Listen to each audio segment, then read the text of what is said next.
Welcome to Coach Bennett's podcast, where every run has a purpose, where kindness is hardcore, where this is about running, and this is not about running, where every starting line is a finish line in disguise, where rambling still gets you where you need to be, where pineapple will never ruin your pizza, and the sodas, adult and not adult kind, are always cold, and where there is room on the starting line for everybody. I'm Coach Bennett. Thank you for letting me be a part of your day. Let's get started. We've got so much going on this episode of Coach Bennett's podcast, episode 17, What You Need to Start Over, or Start Again.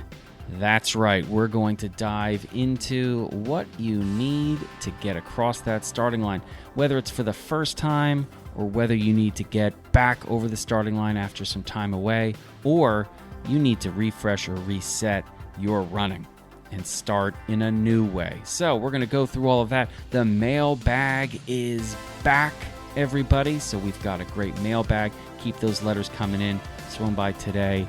A huge pile. Keep them coming in. Like I said, one of these episodes, we're going to have an all mailbag episode. But until then, we've got what you need. So let's get started. And just like that, episode 17 has officially begun. That's right. Episode 17, titled What You Need to Start Running. And really the sub-headline there is start running again, or start over. Because it's really all the same starting line. And that's what we're going to be talking about today. And here's the thing, just a little news flash, okay? Breaking news. It's less than you think. And it's definitely not more than what you've probably already got. And I understand that definitely and probably in the same sentence kind of cancel themselves out. So you do what you will with that. But I think by the end of this, you're going to realize what you actually need to start over, start again in running. And if you're someone who's consistently running right now, I think it's good to know, because if you fall off the proverbial horse, it's not that hard to get back on.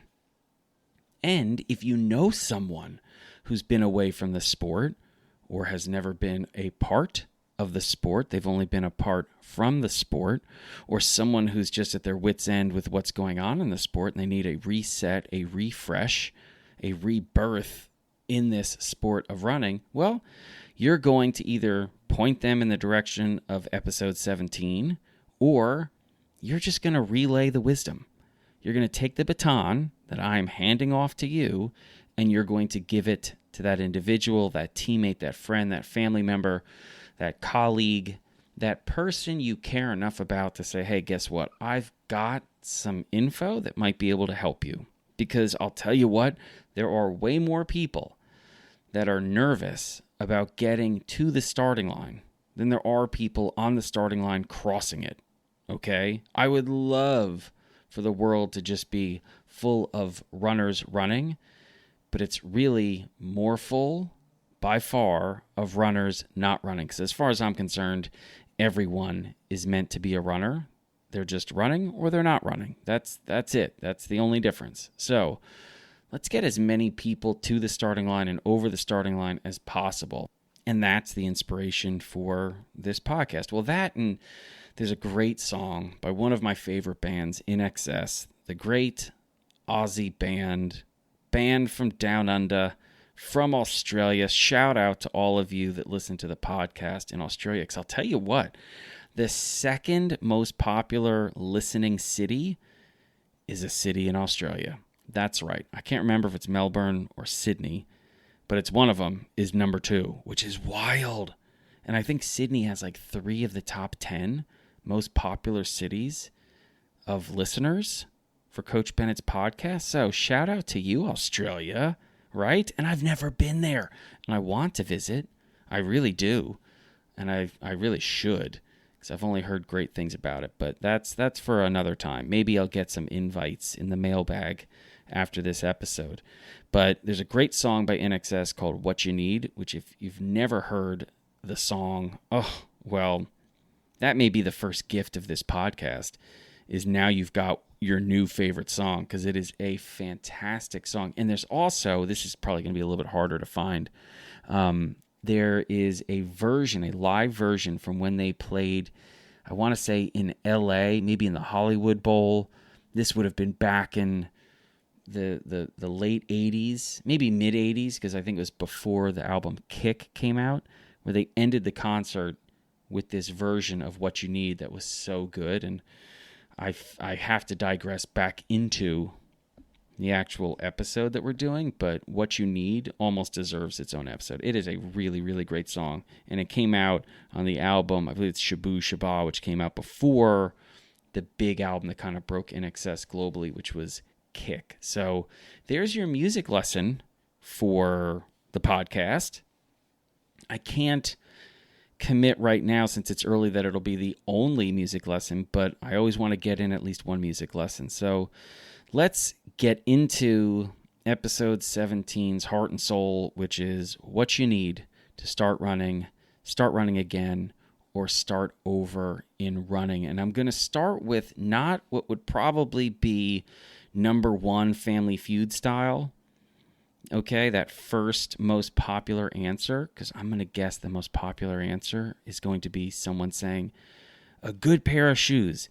Yeah, I don't think that's number one. I think the most important thing you need to start running is a purpose, is a reason, is a why. Like, why are you starting to run? And I'll tell you why it's so important to have the right why.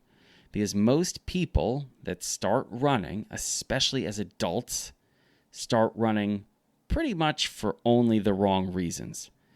And I'll give you an example. One of the most popular times to start running is on January 1st. And it's not because people say, you know what, I'm going to try something fun. I'm going to try something that's challenging, that's exciting, that's invigorating, that's going to make me feel confident, that's going to strengthen me, that's going to empower me, that's going to have a ripple effect in a positive way with my entire life. No, nay, that is not what the inspiration is for most people. It's usually a really deep, dark place. It's usually people hating on themselves. That is the inspiration that is getting them to the starting line. This idea of, I don't like who I am. I don't like who I've become. I don't like how I look. I don't like how I feel. I am not proud of myself. I think I'm a failure. I think I suck. I'm no longer an athlete. I can't do what I used to do. I don't look the way I want to. All of these things. And that's what they're bringing to the starting line on day one. That's the mentality. It's, I want to get away from myself. I want to run away from who I am. I want to stop being this person. And I'll tell you what, that's a really, really toxic way to cross the starting line with that mentality. You know, like this idea that, you know, you're trying to lose a part of yourself with every single run until eventually there's some brand new person there. And I'll give you a couple reasons why I think that's a terrible way to start running, or start running again, or start over in running. I think every run should end with you, more wholly you. You've heard me say that before, WHOLLY. I also think running should be about you gaining things and not losing things. I'll give you an example. A lot of people start running in the new year because they want to lose weight. I'm sorry. I understand some people consider that like a healthy reason to run. I have to disagree. I think it's healthy to say I want to gain fitness. I think it's healthy to say I want to run because I want to be healthier. But I think tying it to something around losing weight, that can be a byproduct potentially of running, but that should not be the inspiration. If you gain fitness, if you become healthier, if you become stronger, everything's going to work out. But if your metric is losing weight, I'll tell you what, running is not going to be as joyous and as positive as it should be, as it can be. Okay? So The purpose is really, really important. Having the right mindset around why you want to run is important. And some may say, well, it's just semantics, what you're saying. Well, not really. I'll tell you what, if you're on a run and you're thinking about, okay, this is day one, I'm not getting very far, I'm only running for 5 minutes, I'm not running very fast, I'm totally out of shape, this isn't good, I'm not any good, I can't believe this, I used to be able to do more, I used to be able to run faster, I used to look differently. Well, I'll tell you what, that negative self-talk is damaging. And if I have a choice as a coach where it's like, hey, coach, do you want us to have, less shit talking of ourselves, or more reaffirmations and positive talk? Let's ditch the shit talking, because as far as I'm concerned, that's way more damaging than the positive affirmations are having a positive effect on you. Okay, I think you just constantly poking at yourself, jabbing at yourself, punching yourself, beating yourself down. Let's ditch that. And a lot of that can be ditched if you change the purpose of why you're running. Okay? If you change the purpose of why you're starting over, starting again. And listen, this isn't just for new runners. This is for everyone that's running, even you, superstar, consistency, never miss a day, Star Award certificate people. Guess what? I'll tell you, if you can work on diminishing or getting rid of completely the shit talking, the negative self-talk, your runs are going to get better, and you're going to get better. You're going to run faster. You're going to run stronger. You're going to run longer. It's just and these are the things that a lot of people have as goals. Okay? Like, listen, there are an infinite variety of goals, which is what we're talking about now, purposes. But some people, they're performance-driven, and by performance, it's not, I want to perform better as, a partner or a teacher or a lawyer or a cashier or as a mom or as a dad or as a sister or as a brother, and running allows me to do that because it gives me confidence, and it gives me, peace of mind. Like, that's performance. But some people, they want to go faster, they want to go further. Great. So I'm talking to you, fast, further, performance-driven, metric-driven, based on time, pace, speed. Guess what? You will never go as fast or as far as you could have if you're being a shitty teammate to yourself. If your purpose for running stems from a place of negativity and fear or anger, yeah, it's not going to happen the way that it should. So, yeah, you still may run fast. You could have run faster. You still may run far. You could have gone farther, okay? So knowing a purpose is super important, and having the right purpose is super important, okay? That mindset. Why am I doing this? So when you're thinking about starting to run, or someone that's thinking to start running, okay, have that conversation with them, or you need to tell them, have that conversation with themselves. Why am I doing this? And make sure it's for a good reason, a strong, positive reason, because those negative purposes, they corrode the engine, okay? It's really cheap, poor fuel. It burns through really, really quickly, and it corrodes the engine. Now, if you have something good, you have some positive purpose, okay? That's some high-grade fuel. That's not going to corrode the engine. It's going to make the engine work better. It's going to make the engine more powerful. And it lasts, okay? And the cool thing is, it recycles itself. So, purpose. I started with purpose. Now I'll go to kind of the crowd favorite, which is shoes. You need a good pair of shoes. Now, here's the thing. When you start running,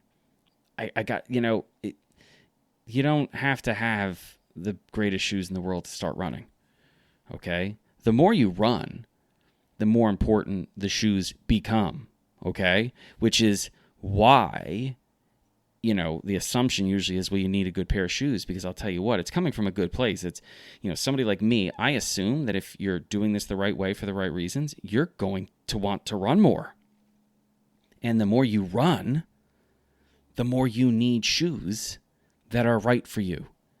So yes, you are going to need a great pair of running shoes, and what makes a pair of running shoes great are a number of things. The most important component is the runner in the running shoes. Like, you're the one who decides if they're great, because they could be the best made shoes with the greatest cushioning in the world and perfect support and all this stuff, but if they're uncomfortable for you, they're terrible running shoes.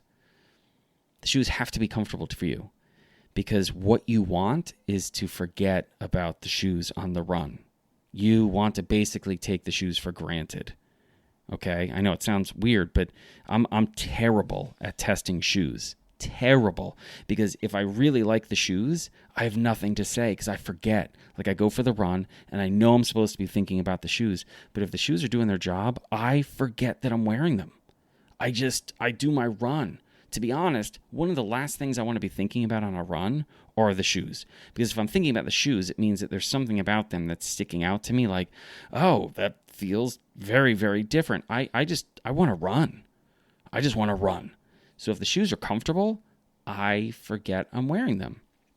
I'll tell you what, your most comfortable pair of jeans, you're not thinking about them while you're wearing them. You're not walking around like, oh, these are so comfortable. Oh my goodness. And people are like, I'm sorry, did you just talk to yourself? And you're like, yes, I'm sorry. I'm wearing my comfy jeans and I can't stop thinking about them. It's like when you get into like a comfortable bed. Initially, you're like, oh, this bed feels great. And then you just fall asleep. You're not up all night raving about how comfortable the bed is. That's not how it should work. So, yes, you need a pair of shoes, but your first couple of runs, you're only going for a couple of minutes, okay? And we'll get to why you're only going for a couple of minutes in a little bit, because that's part of what you need to start over and start again, but you're only going for a couple of minutes. So, the key is go for a run and enjoy what you're doing, and you'll want to run again. So the shoes that you only have for a couple of minutes, you're okay. Just grab the running shoes that you already got. And then in a couple of runs, we're going to have a talk. And we're going to say, I think it's time to get a pair of running shoes, okay? That are going to do for you what you deserve shoes to do for you because of what you're doing, okay? So we'll get to that in a little bit. But yeah, so purpose, shoes, what's next?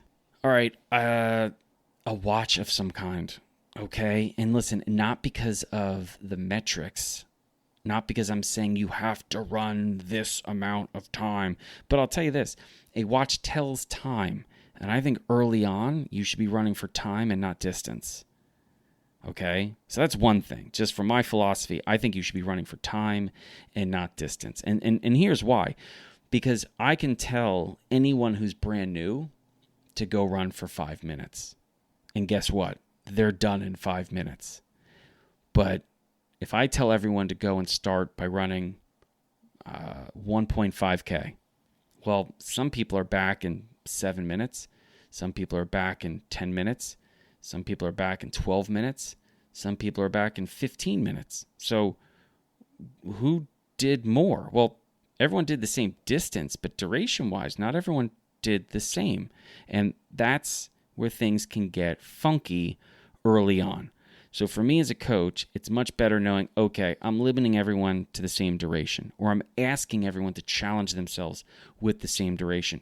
As we run more, suddenly distance and duration, you can play with those things with your training, and we can get to that later. But it's also one of those discussions that you have, again, similar to the shoes. Your first 3 or 4 days of running, I'm not so concerned in having a conversation with you about shoes. Okay, but that 7th, 8th, 10th run, I'm now suddenly concerned. And I don't mean in a negative way. It's exciting, but it's something where I go, we need to have this conversation. It's the same thing with your early runs. Your first run, let's go for 20 minutes. Okay, and you may think, well, I can't run for 20 minutes, but we'll get to why I think maybe you can. But early on, I would love for you to have a watch for no other reason than to press start when you start and to press stop when you stop. Because I also want you to have a running log, which I didn't have in my notes of like, what am I going to bring up? But I'm just going to add this in. I'm going to pencil it in. You need a running log. Now, what do I mean by that? I mean, you need a notebook or a journal or a diary where you can jot down, hey, ran for 5 minutes today.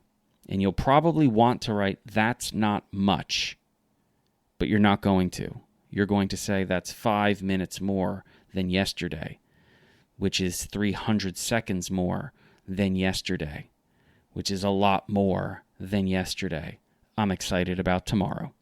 That's probably what you'll write, because your mindset's going to be so strong and so powerful and so, positive and straightforward. So that's what you're going to do. And you may then pencil in, I'm not where I want to be, but it's the athlete today that's going to help me get closer to where I want to be. Boom. What a great first entry into your running journal, running log, running diary, running notebook, whatever you want to call it. And you're going to be able to know how long you ran because you have a watch. So you don't need a big fancy watch. You just need a watch that tells you how long you went. Duration. That's it. So a stopwatch. We can talk about fancy watches later. Okay? Just like we're probably going to have another conversation about shoes, we'll have another conversation about watches, because we're going to have another conversation about metrics and what they mean. And now you can start paying attention to certain things. But other than I ran for X minutes, and this is how I felt, which is comfortable and easy, there's nothing else to know. Your pace doesn't matter early on at all. It doesn't matter. All we're trying to do is run. That's it. So far, what do you need? It's not so much. You need the right purpose or why. You need some running shoes. But again, we don't need the running shoes just yet because we're just starting. And we need a watch and a notebook, diary, or journal. And we're almost done. This is what's cool. So as you can see, it's not this exhaustive list of stuff. But what's next is some clothes. Yeah. Now, here's the thing. You may be thinking, ooh, I got to go shopping. Not really. Again, it's early on. We're not talking about you on your 50th run. We're talking about you on your first and your third and your fifth run. So what I want for you is for you to have clothes that you're comfortable in while you're running. Again, we will have another conversation about the apparel that you're wearing for running after you've been running for a little while. But right now, clothes that you're comfortable running in. That's it. What are you comfortable running in right now? All right? But you have to think what you are comfortable running in right now. You may be like team gray sweats, where you're like, you know what? I'm going to wear some gray cotton sweatpants, and I've got a gray cotton sweatshirt, and that's what I want to rock right now. Okay. We're going for our first run and our next run, and that's fine. If you're comfortable, great, because the last thing I want is you stressed, anxious on the starting line of these first runs. And you shouldn't want yourself to be stressed or anxious on these first runs and worrying about, like, am I wearing the right thing? I don't feel comfortable in what I'm wearing. I feel like a fake or a fraud because I'm wearing running shorts or whatever. If you're comfortable wearing running shorts, fantastic, because I want you comfortable. If you're comfortable wearing gray sweats, great, I want you comfortable. Because you're going to have a better run if you're comfortable. Now, this is another one of those conversations down the road. Like run 15, run 20. I'm going to tell you there are running clothes that are built so your run is even more comfortable for you. Now that we're running a little bit longer, now that we're running a little bit more consistently, more days a week, now that we're trying different types of runs, because yes, you will be trying different types of runs because you're going to have this wonderful, diverse week of running that mixes things up and keeps things fresh. So guess what? There's apparel that's made for you because there is such a diversity in running apparel, okay? You will find the stuff that you're comfortable running in. Short shorts, longer shorts, not even shorts at all. Maybe it's tights. Maybe it's joggers, which are just running pants, Short sleeves, long sleeves, no sleeves on your shirts.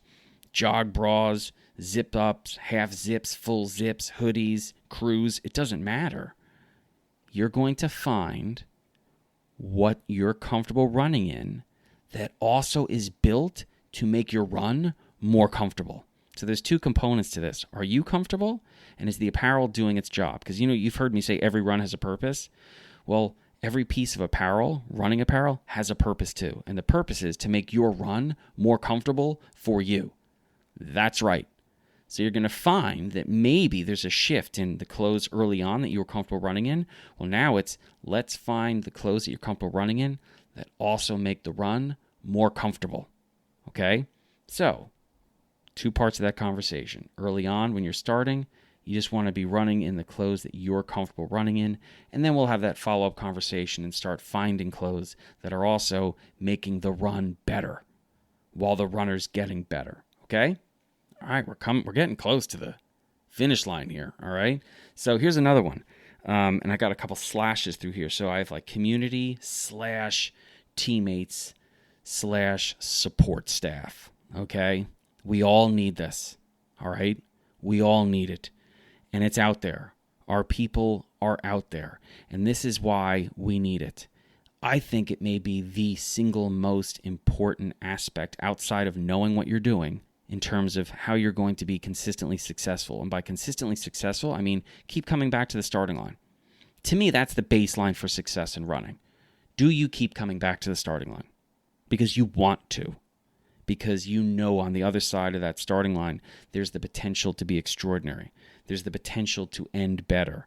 It makes you happier, stronger, more you. So all of that, knowing that's on the other side of the starting line, for us to really be successful, we have to keep coming back to the starting line. It doesn't mean every single day. But if it used to be, well, I took 3 years off, and now we're running twice a week, that's success. And who knows, maybe in a year it'll be 3 times a week or 4 times a week. Who knows, okay? The upside is the upside. There's no end to it. We just can keep going up. There is no ceiling, okay? There is no roof. We can just keep going. There are so many different things, an endless amount of ways that we can experience running. It can be, hey, I run every day of the week. Now, 4 of those days, I'm only running for 5 minutes, but I just feel good getting out there and going through the process, Well, great, okay, that's terrific. Some people, I've consistently run 2 to 3 days a week for years. It's wonderful. Or, I had a little period of time where I stopped running, but the fact that I had this support system, okay, those teammates, that community, they brought me back. There were nights when I didn't want to run, but I knew I could help my teammates, I could help my friends, or I had a responsibility with my run crew or my run club. I'll tell you what, study after study after study shows that people that have a community, a vibrant support group around them, are more consistent in terms of the effort, the work, and the success. And why is that? Well, it's because when we feel like we're a part of a community, we act like we're a part of a community, which means we are more involved. We show up for each other when we don't want to only show up for ourselves so often, because it's easy. It's easy to give up on ourselves. It's a lot harder to give up on each other. So you want to find your team. You want to find your tribe. You want to find your community. You want to find your group of people that you can be a part of. You want to find that group of people that bring you back to the starting line. You want to find that family that you choose, okay, that is going to support you and is going to be a group of people that you can support. Because I'll tell you what, both of those things are needed. We need the support of others, but we also need to support other people. It's just part of being human. So we all need our Wilson. You know what I mean? If you've seen Castaway, then you know what I'm talking about. Like, there's, a lot of people think that Tom Hanks' character survived in Castaway because he learned how to, spear some fish and he found some water. Like, yeah, that's how maybe he physically survived, but he would have lost his mind if he didn't have Wilson. He had a friend. He had a confidant. He had someone that he could talk to. Wilson was that person that he could go to when he was struggling. Wilson was that person that showed up for him, and that's why he got up every day and showed up for Wilson. That's why he kept getting more fish. That's why he found the water. That's why he kept making fire. That's why he didn't give up, because he had Wilson. We all need our Wilsons in our life. Find them. Run crews, run clubs, teams. Find them. They're out there. And if you're a part of a crew, if you're a part of a club, if you're a part of a team, take care of each other, okay?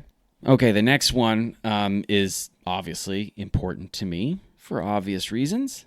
It's guidance, okay? I'm not saying you need a full-time coach, but you need to know what you're doing. You need help in that regard, at least initially, because if you don't know how to run, you're probably going to run the wrong way. And how do I know that? Well, because most people run the wrong way, and that's why they do fall off that proverbial horse, and that's why they think they're not enough to run. That's why people say running sucks. That's why people say I'm not a runner. Well, you are a runner. You're just running the wrong way, and it's not really hard to learn how to run the right way. Okay, it might be hard to consistently run the right way because you're battling with yourself and all that kind of stuff, but that's for another time. The point is learning how to run, learning the different types of runs, learning how you have control over the different efforts within yourself, and those efforts are kind of like different characters, like you've got your throw down nasty 10 out of 10 speed. Like that's a character inside you. A lot of people don't realize they've got that. They feel like they've only got the slug and drudge, really, really slow running. A lot of people don't even realize, like, hey, the slower you run, actually, the worse it is for you. Like if you pick things up just a little bit, one, you'll probably feel a little bit better, but your form will be a little bit better. Some people run slower than they even need to. But the reason why I usually have to tell people to back off is because they run way faster than they should. So knowing how to navigate that stretch between too fast and too slow, well, you need a little bit of guidance. And a lot of that goes back to like, well, what's the purpose of the run? So I talked about like the purpose of why you're running. Well, there's a purpose to each run, which is important to know because it's a great way to kind of have this layer of insurance of I'm not going to screw this up because I know it's an easy run. So if I start running too hard and I'm working really hard and this feels really hard and it's supposed to be an easy run, wait a minute. All right, let's pump the brakes. Let's back off. The purpose of this run is a recovery run. It's an easy run. Or I'm doing a tempo run. I'm starting to struggle. This is kind of hard. Oh, geez, this does not feel easy. I suck. Wait a minute. No, it's a tempo run. You're supposed to be uncomfortable on this run. You're actually doing it the right way. If it felt easy, you'd be screwing up the tempo run. So understanding when you're supposed to feel these things and when you're not, that you have the power to back off and you have the power to push. All of these things are super important. So having that guidance is essential, okay? That's why the first run is so popular and has been done so many millions of times because I take the brunt of the blame early on because people don't know how to run. So at first, they're a little skeptical of what I'm saying. And I say, listen, just try it this way, and you can blame me. You can blame me at the end of the run if this doesn't work, but I know it's going to work. So what happens is once you build the trust with the athlete, they're more willing to listen. And if they're more willing to listen, they're more willing to learn. Now, this is the other side of it, though. The more the athlete learns, the more freedom they deserve. The more the athlete knows, the more responsibility that they can take on for themselves. And at some point, they don't need me anymore, which is the ultimate goal. And then you're free to fly. Now, it doesn't mean you still don't need people to bounce ideas off of or kind of check yourself when you get out of control. That's not what I'm saying. What I'm saying is you've got all the info now, okay? If you need, someone there to say, hey, am I doing this right? I just want to make sure. That's great. And there's always more to know. But eventually you become less, coach athlete and more like colleagues when it comes to this, because you become your own best coach. And that's the gig. That's the goal. And once you become your own best coach, you realize how to start over, and start again. Because we fall off the horse too. But I know how to get back on the horse. And sometimes I do have to reach out to my community, my team, my crew, my club, my coaches, and say, hey, I need a little bit of help, a little bit of guidance, a little bit of support. That will never change. But I've got the capability now to guide myself if need be. Sometimes I just like that extra support. So guidance is also one of those essential things that you need when you start over, or start again. And you can get it a lot of different ways. I'm obviously biased. I think the guided runs are pretty awesome. This podcast is really good. I've got the Coach Bennett's newsletter, which is really great. There's the 2 Coach Bennett's Talking podcast. I'm putting out articles all over the place. The point is I'm trying to give you what you need, okay? All right, let's keep moving on because we're almost done. A challenge. That's one of the things you need when you start running. A challenge. And I'll tell you why. Because running is a challenge. So you need to acknowledge that first. Running is not something where you're like, okay, I'm going to do this and I'm going to get fit and it's going to be so seamless and it's going to be not easy because I know running is hard, but like you have to just say, this is going to be a challenge and I'm going to embrace that. Like I'm going to embrace this challenge, which mentally is a huge leap for people. Because when they start running, I don't think they take into account, hey, this ain't always going to be easy. Like February in the Northeast sucks. It's really hard to keep running in February in the Northeast. You know what I mean? And if you don't know what I mean, I'm going to tell you. A lot of people that start running in January, there's like this 2-week honeymoon, you know, where you get in your runs, you're feeling really good, and then it starts to dwindle a little bit in late January, but you're really proud of yourself. You're still keeping your running log and all that stuff, you know, and that you ran through some snow and it was cold and, you know, you got a cute little toboggan hat now with like the little bouncy ball on the top and everything's awesome and your gloves work. You're like so psyched that like you're like, why did I not run in gloves for the first 2 weeks of January? That's crazy. So now you feel good. Then February hits and it's like dirty snow, sleet. It's dark at like 3:30. You're starting to, you know, wonder why am I doing this? This is miserable. And February is still so far away from spring, but it's also so far away of like the joy and the celebration of like late December and early January. So you're just kind of lost. It's like the Tuesday of months. It's just miserable, okay? And that's when people just stop running. Now, if you flip it a little bit and you say, hey, I'm going to start running in January and I am going to take on February. Like, because if I can get through February, ready to rock and roll in March, but we're not even going to think about March. I'm thinking about February. I want you. The training I'm doing in January is just so I can kick February's ass. And I know it's going to be dirty snow, and I know it's going to be, you know, just sleet and gross kind of. It's not even like beautiful snow anymore. It's just always sleet, and it's so dark all the time. So I'm going to be scheduling this the right way, and I know I'm going to probably have to be on a treadmill a lot. But you know what? That's my challenge. I embrace it. That's badass. For other people, the challenge is I'm going to train for a race, and that's my commitment. Like, and that's a challenge. You know what I mean? Or it's I'm going to force myself to go and visit a bunch of different run crews in the city because I know that I need a support system, and this is a great way to explore the city. But my challenge is each week, can I show up at one of these group runs? Incorporate a challenge. Be challenged, okay? If you can keep challenging yourself, it's going to be a form of excitement and focus for you. It doesn't mean you have to meet all of the challenges, but try and take on some challenges. And I think it's absolutely essential when you start running to throw a challenge in there for yourself, okay? Have it be kind of a North Star to you. Like, I am going to meet a different group every single week in February, or I am going to run on the treadmill 6 times in January. Like, throw in a little bit of a, you know, hey, let's try to take this on. And who knows, maybe it turns into something else. Maybe it does turn into a race, or maybe it does turn into something that you take on in the spring, or a new group of people. Maybe you start your own group. Who knows? Maybe you take on more responsibilities within this crew that you started to meet. But you can always have challenges be a part of your running. A lot of people just don't include them early on when they start again, or start over. Okay, my last thing that I'm going to bring up is the same as the first thing, which is a purpose. But I'm going to make it plural now. I think you need purposes. So, I know it was very important to have that initial purpose and make sure that it's something powerful and it's something that is high quality and a high grade fuel as opposed to a low quality corrosive type of fuel. So you know what I'm talking about there. But I think you should have multiple purposes. So if it is something like, all right, I want to get healthier. I want to gain fitness. That's awesome because every single run can end with that result. That's an awesome one to have because every single run has you gaining fitness.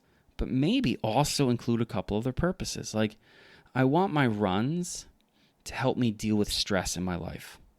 So what I want is I want my runs to be an experience where at the end of it, I feel less stressed, okay? But you're going to flip it and you're going to say, more at peace. There's another purpose right there. Another purpose could be, I want to be outside more because in the winter months, I'm never outside. Okay, there's another great purpose because guess what? Every time you go for a run outside, you're meeting that purpose, whether it's a 5-minute run, a 20-minute run, or a 50-minute run. You're nailing it. Have those purposes that are consequential to you on a daily basis, okay? They're not measured by how fast or how far. They're other types of reasons, other types of motivations, other types of inspirations for you to start a run, okay? I'm going to explore the town a little bit more. So I'm going to take a different road. And by the way, this can literally be in your neighborhood. In my neighborhood about a year ago, I was so bored. I said, I'm going to run every single road in my neighborhood. Like all the little like cul-de-sacs and like left turns and dead ends. And I did it. And I think it ended up being like just under 4 miles. Now, normally I get out of my neighborhood in one direction in about 2 minutes or in the other direction in about 5.5 minutes, 5 minutes. This one, I stayed in the neighborhood for the entire like 35 minutes, okay? Because I ran every single part of the neighborhood. Because I was like, you know what? I've been living here for a while. I haven't been on all the roads. What a great way to explore my neighborhood, my immediate neighborhood. You can do this in your city. You can do this in your town. There are parks that you can go to. Have purposes that are immediately achievable when you go for a run. And then celebrate them in that running log of yours that you've got. So these are the things that I think are absolutely essential for you to start running. And if you look at it, none of this you need to leave the house for other maybe than the watch, okay? But I imagine if you have any kind of watch in your house, you know, even if they've got like 2 hands or 3 hands on them, it's not even digital, you can look at that. I mean, as long as you know how to read a watch, you just look, and when it goes 2.5 minutes or 10 minutes or 15 minutes, you turn around and you come back. I mean, that's all you got to do. If you're doing a guided run, guess what? I do it for you. But the point is that other than the watch or the phone, you don't need anything else initially. I told you the shoes I don't really care about until you've run a couple of times, and then we're going to have that conversation. I told you the apparel. What do you have right now in your drawers that you're comfortable running in? You know? Doesn't matter. I don't care how old or raggedy it is. It doesn't matter. Like, if you're comfortable running in it, it's badass. It's awesome. And we'll talk about different clothes later, like I said. So right now, it's not much. It's having the right purpose. It's a pair of shoes on your feet. It's a watch on your wrist, or, you know, it's the timer on your phone. It's the clothes that you're comfortable running in. It's a community, teammates, family, and that can be the people just around you immediately. Who can you go to say, hey, I'm trying to take on this, and I'd love your support. And you know what you do? Find the people in your life that you support. I bet they'd be happy to support you back. At least they should. And if they're not, then maybe you need to find different people in your life. That's a different conversation altogether, but it's an important one. Guidance. Well, I'm here for you. Okay? But there are other great coaches, I'm sure, that are around you if you, for whatever reason, don't enjoy my dulcet tones. A challenge. That's internal. Come up with it yourself. And then multiple purposes. If you can have those things, you've got what it takes to start over, start again. And like I said, it's not just people that have been out of running. It's people that are in running that need to start over, or start again because they're running the wrong way or for the wrong reasons. All right? Now, one of the things that I want to sneak in here at the end, which I think is super important, is a little exercise that you can do on a daily basis. Or it can be before a run, or during a run, or after a run, okay? It's a little mindset exercise, which means I'm bringing in, and I don't have the music yet. I should be working on her entrance music, but I'm bringing in mindset coach extraordinaire, Tammie Bennett. That's right, at Show Up Society. She's going to come in 60 seconds to give you that mindset minute, something that can help you anytime you need it to get that mindset right. Okay? So, without any further ado, I'm handing the baton off to Tammie. So one of my favorite mindset tips is to come at it from a place of curiosity rather than from a place of pressure. So I love to start out with the words, let's see. So it might look like, let's see if I can run 1 more minute. Let's see if I can run up this hill. Or let's see what happens if I do a speed run. let's see what happens if I run with music. Or let's see if I like running on trails. Let's see if I like doing long runs. So when you come at it from a place of let's see with curiosity, rather than from a place of pressure, like I have to run, I better be able to do this workout, I better be able to finish, it's so much less pressure on you and it can make it way more fun. So find a way to come at it with curiosity rather than with pressure. Let's see instead of I have to. Let's see if I like instead of I need to. Okay? Have fun. There you go. There was your Mindset Minute, clocking in, according to Tammie. I haven't actually timed it, at 58 seconds. She's a pro. It's amazing. And I love that advice. And let's see if I can wrap up this podcast in just a few minutes, because I know that I'm kind of getting into a length here that I would like to not go beyond. But we've got the mailbag to open up. So let's get right into the mailbag. And then we're going to be wrapping things up. Okay, so this mailbag comes by air mail, which is kind of cool. Royal Mail par avion, which I'm assuming is French. And let's see. Let's open this up. Okay.